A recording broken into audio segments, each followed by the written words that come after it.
স্ত্রী উম্মুল ফজল যখন স্বপ্নে দেখলেন নবীজির শরীর থেকে একটু গোশতের টুকরা টান দিয়া নিয়ে তার কোলে রাখছে।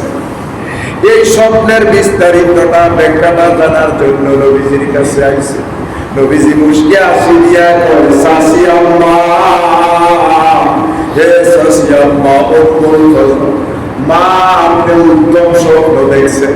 সাসি আম্মা কয়, না রে না, এটা উত্তম হইতে পারে না। আমি দেখলাম আপনার শরীর মুবারক থেকে কে যেন কাইটা একটু গোশত আমার কোলের মধ্যে দিয়া বানাইছে। কার এত সাহস আরবের জমিনে? হে হাবিব, আপনি একটু বলে দেন, আমি উম্মুল ফজলের হাতের তলোয়ার থেকে তার আমি একটা মহিলা হইয়া নবীজি মুশকি আসি দিয়া কয়, সাসি আম্মা, আপনার সুখবর জানাই গো মা। এই মুহূর্তে আপনি আমার কলিজার টুকরা ফাতেমার ঘরে যান, যাইয়া দেখবেন ফাতেমা একটা ফুটফুটে সুন্দর ছেলে সন্তান জন্ম দিছে, আর এই সন্তানটা সর্বপ্রথম আপনার কোলে দিবে। কার কোলে? সাসি আম্মা কোলে দিবে। সাসি আম্মা উম্মুল ফজল একটা দৌড় দিছে, মা ফাতেমার ঘরের মধ্যে গেছে, যাইয়া দেখতেছে খাতুনে জান্নাতের কোলের মধ্যে একটা চন্দ্র সূর্যের মতো একটা সুন্দর বাচ্চা লইয়া তিনি বইসা রয়েছে। এমন সময় সাসি আম্মা যদি নবী হয়, তাইলে মা ফাতেমার কি হইব? হ্যাঁ, তো দাদি যাইতে পারেনি নিতে বাচ্চা টাচ্চা হইলে, হ্যাঁ, ডেলিভারির সময় দাদি দাদি তারা একটু বেশি থাকে, ঠিক না? দাদি মা শাশিরা তো তেমন একটা যায় না। তাইলে নবীজির শাশি আম্মা উম্মুল ফজল মা ফাতেমার দাদি, ঠিক না? দৌড় দিয়ে ভিতরে ঢুকছে। ঢুকার পরে মা খাতুনে জান্নাত ডাক দিয়া কয়, দাদি নেন আপনি কোলে সন্তান। সুবহানাল্লাহ।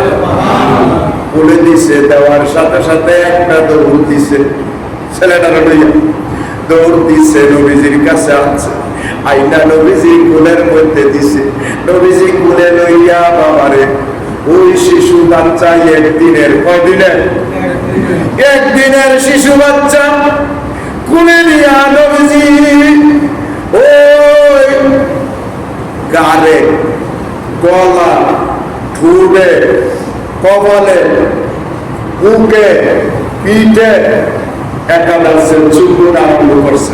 সুবহানাল্লাহ। মায়া কইরা, মহব্বত কইরা চুম্বন দিতেছে। এমন সময় জিবরাইল আমিন আয়েশা ডাক দিয়া কয়, ইয়া রাসূলুল্লাহ, ইয়া হাবিবাল্লাহ, নবী গো, আপনি যারে চুম্বন দিতেছেন এই ব্যক্তিটা কে ব্যক্তি আপনি জানেন? জিবরাইল আমিন নবী জানার পরে কয়, জিবরাইল তুমি কও।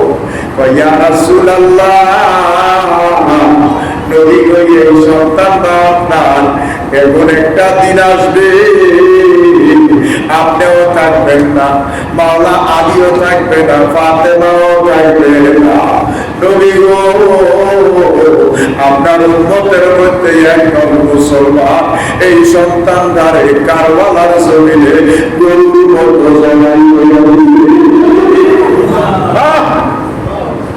ইয়া রাসূলুল্লাহ, নেন নবী গো, ওই কারবালার লাল মাটিটা আমি আপনার হাতে দিয়া গেলাম। যেই দিন এই মাটিটা রক্তে লালে লাল হইয়া যাইব, ওই দিন নবী গো আপনার এই কলিজার টুকরা সন্তানরা দুনিয়া থেকে বিদায় হয়ে যাবে।